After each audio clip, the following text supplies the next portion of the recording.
बोले शंकर भगवान की जय, भगवती मैया की जय। श्री शिव महापुराण के अंतर्गत रुद्र संहिता जो कि द्वितीय संहिता है और इसके खंड युद्ध खंड जो कि पंचम खंड है, इसके अध्याय 43 में मैं आज हम प्रवेश करेंगे और जिसमें वर्णन है हिरण्यकश्यप की तपस्या। हिरण्यकश्यप की तपस्या, ब्रह्मा से वरदान पाकर उसका अत्याचार, भगवान नृसिंह द्वारा उसका वध और प्रहलाद को राज्य की प्राप्ति। व्यास जी बोले, हे सर्वज्ञ, हे सनत कुमार, देवताओं से द्रोह करने वाले उस हिरण्याक्ष के मार दिए जाने पर उसके ज्येष्ठ भ्राता महान असुर हिरण्यकश्यप ने क्या किया? हे मुनीश्वर, मुझे इस वृत्तांत को सुनने के लिए महान कौतूहल हो रहा है। मुझे इस वृत्तांत को सुनने के लिए महान कौतूहल हो रहा है। हे ब्रह्मपुत्र, कृपा करके मुझे उसे सुनाइए, आपको नमस्कार है। तब ब्रह्मा जी बोले, इत्याकरन्वचस्तस्य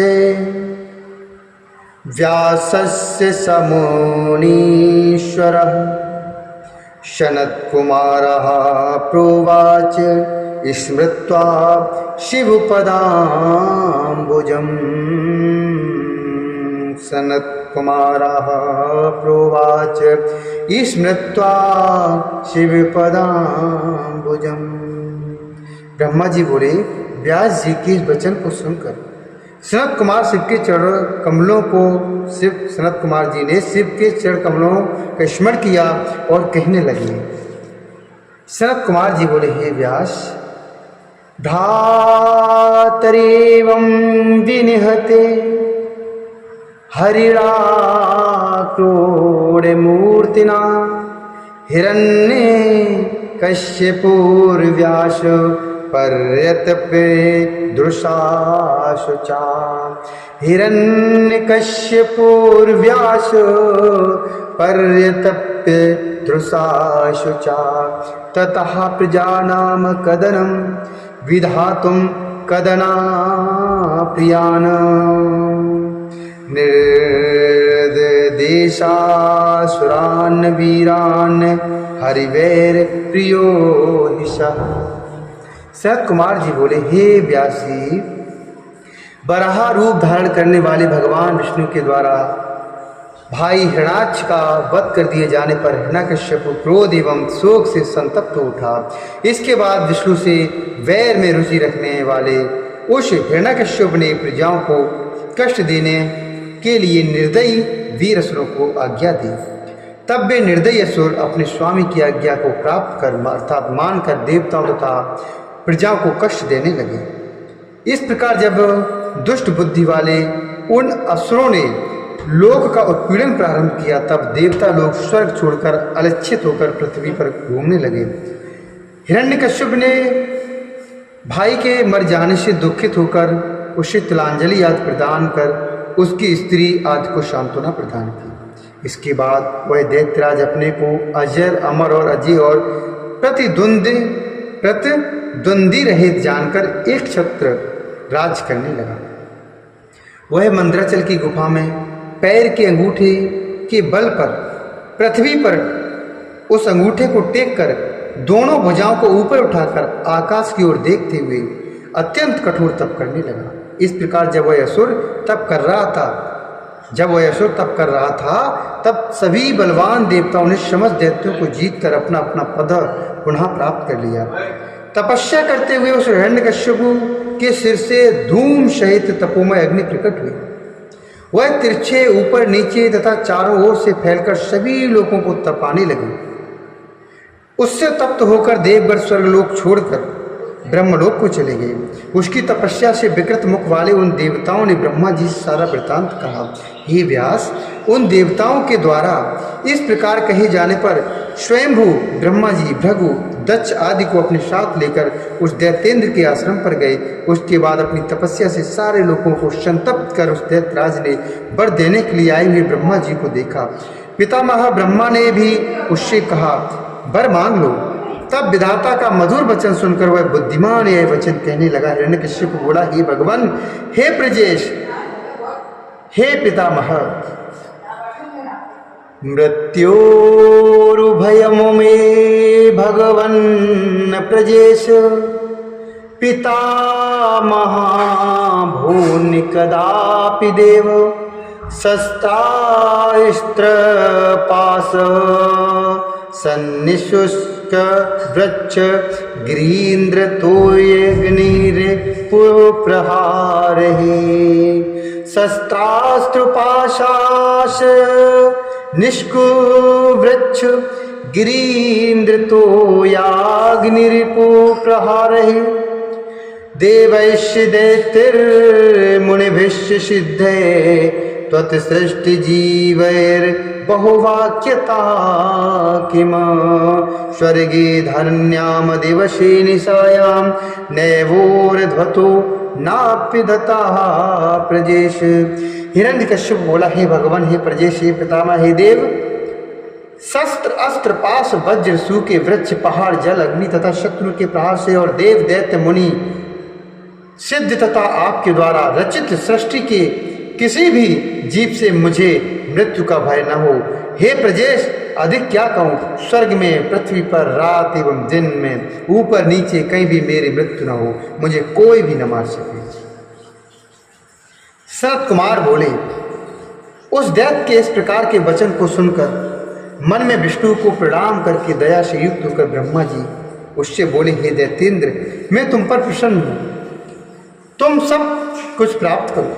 हे दैत्येंद्र, अब तुम तपस्या करना छोड़ो, क्योंकि तुम्हारा मनोरथ परिपूर्ण हो गया है। उठो, 96,000 वर्ष तक दानवों का राज्य करो, 96,000 वर्ष तक दानवों का राज्य करो।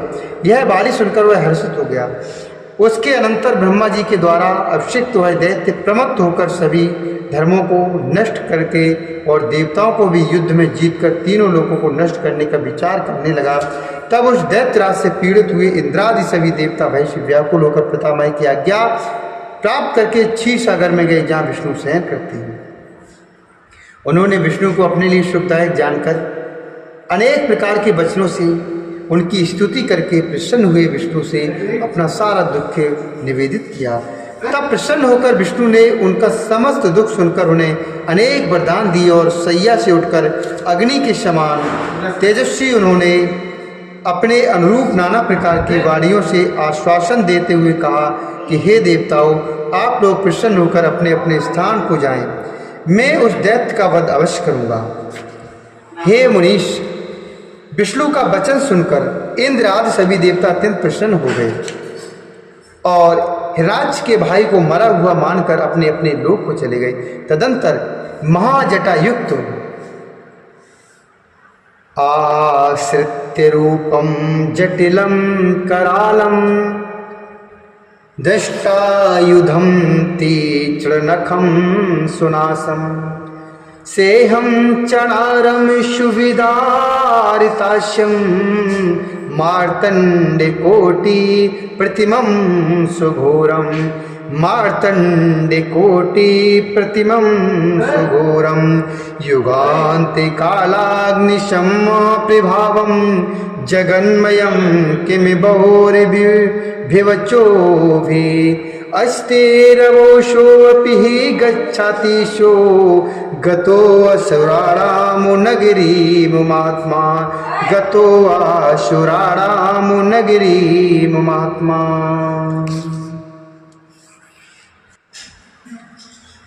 तदंतर महाजटायुक्त विकराल तीखे दांत स्वरूप आयुध वाले तीक्ष्ण नखों वाले सुंदर नासिका वाले पूर्णता फुले हुए मुख वाले करोड़ों सूर्य के समान जाज्वल्यमान अत्यंत भयंकर अधिक क्या कहें प्रलयकालीन अग्नि के समान प्रभाव वाले वे महात्मा विष्णु जगन्मय नृसिंह का रूप धारण करके सूर्य के अस्त होते समय असुरों की नगरी में गए। अद्भुत पराक्रम वाले नृसिंह प्रबल दैत्यों के साथ युद्ध करते हुए उन्हें मारकर शेष दैत्यों को पकड़कर घुमाने लगे और उन्होंने उन असुरों को पटक कर मार डाला। दैत्यों ने उन अतुल प्रभाव वाले नृसिंह को देखा और उन्होंने पुनः युद्ध करना प्रारंभ किया। हिरण्यकश्यप के प्रहलाद नामक पुत्र ने नरसिंह को देखकर राजा से कहा, यह मृगेंद्र जगन्मय विष्णु तो नहीं है। प्रहलाद बोले, ये भगवान अनंत नरसिंह का रूप धारण कर आपके नगर में प्रविष्ट हुए हैं। एष प्रविष्टो भगवान अनंतो नृसिंहमात्रो नगरं त्वदन्तः निवृत्ति युद्धाचरणं प्रियाये पश्यामि सिंहस्य करालमूर्तिं पश्यामि सिंहस्य करालमूर्तिं यस्मान् योद्धा भुवन्त्रयेऽपि यस्मान् योद्धा भुवन्त्रयेऽपि कुरुष्व राज्यं विनमं मृगेन्द्रं श्रुत्वा स्वपुत्रस्य वचो दुरात्मा तमाभीतोऽसि किमत्र पुत्र तमाभीतोऽसि किमत्र पुत्र। प्रहलाद बोले, ये भगवान अनंत नृसिंह का रूप धारण करके आपके नगर में प्रविष्ट हुए, आपके नगर में आए हैं, अतः आप युद्ध छोड़कर उनकी शरण में जाइए। मैं सिंह की विकराल मूर्ति को देख रहा हूँ। हे दैत्येंद्र, इनसे बढ़कर इस जगत में और कोई योद्धा नहीं है, अतः इनकी प्रार्थना कर आप राज्य करें। तब अपने पुत्र की बात को सुनकर दुरात्मा उससे बोला, हे पुत्र, क्या तुम डर गए हो? पुत्र इस प्रकार कहकर दैत्यों के स्वामी उस राजा ने महावीर श्रेष्ठ दैत्यों को आज्ञा दी कि हे वीरो, इस विकृति भ्रकुटी तथा नेत्र वाले नृसिंह को पकड़ दो। तब उसकी आज्ञा से पकड़ने की इच्छा वाले दैत्य श्रेष्ठ उस सिंह की ओर जाने लगे, किंतु वे क्षण भर में इस प्रकार दग्ध हो गए जैसे रूप की अभिलाषा वाले पतंगी अग्नि के समीप जाते ही जल जाते हैं। उन दैत्यों के दग्ध हो जाने पर वह दैत्यराज स्वयं सभी अस्त्र शस्त्र शक्ति पास अंकुश अग्नि आदि के द्वारा नृसिंह से संग्राम करने लगा। हे व्यास, इस प्रकार शस्त्र धारण कर गर्जना कर क्रोध पूर्वक परस्पर युद्ध करते हुए उन दोनों महावीरों का ब्रह्मा के एक दिन के बराबर समय व्यतीत हो गया। उसके बाद अनेक भुजाओं को धारण कर चारों ओर से युद्ध करते हुए उन नृसिंह को देखकर वह दैत्य पुनः उनसे सहसा भिड़ गया। तब वह महादैत्य नाना प्रकार के शस्त्रास्त्रों से अत्यंत दुस्सह संग्राम करके उन शस्त्रों के छीण हो जाने पर शूल लेकर नृसिंह पर झपट पड़ा। इसके बाद नृसिंह ने पर्वत के समान अपनी अनेक कठोर भुजाओं से उसे पकड़ लिया और भुजाओं के मध्य दोनों भुजाओं पर उस दानव को रखकर मर्मभेदी नखांकुरों से उसके हृत कमल को फाड़कर उसे लूलुहान करके उसके सभी अंगों को चूर कर डाला। प्राणों से रहित हो जाने पर वह उस समय काष्ठ के समान हो गया। उस देव शत्रु के मारे जाने पर अद्भुत पराक्रम वाले विष्णु प्रसन्न होकर प्रणाम किए हुए प्रहलाद को बुलाकर उसे राज्य पर अभिषिक्त करके अनंतर अंतर ध्यान हो गए। हे विप्र, तब अत्यंत हर्षित पितामहादि समस्त देवता अपना कार्य पूर्ण कर चुके स्तुत्य भगवान विष्णु को एवं उस दिशा की ओर प्रणाम कर अपने अपने धाम को चले गए। हे व्यास, मैंने प्रसंगवश रुद्र से अंधक का जन्म, बराह से हिरण्याक्ष की मृत्यु, नृसिंह से उसके भाई हिरण्यकश्यप का वध एवं प्रहलाद की राज्य प्राप्ति, इन सब का वर्णन किया है। हे द्वयवर्य, अब आप शिवजी से प्राप्त अंधक के पराक्रम, शिव से उसके युद्ध तथा बाद में उसकी शिवजी से गणाधिपत्य की प्राप्ति को मुझसे सुनिए।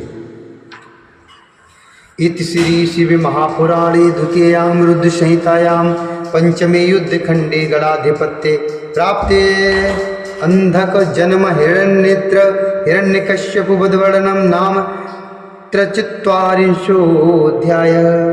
इस प्रकार श्री शिव महापुराण के अंतर्गत द्वितीय रुद्र संहिता के पंचम युद्ध खंड में गणाधिपत्य प्राप्ति, अंधक जन्म, हृदय नेत्र, हिरण्यकश्यप वधवर्णन नामक 43वां अध्याय पूर्ण हुआ। बोले शंकर भगवान की जय, श्री हरिनारायण भगवान की जय।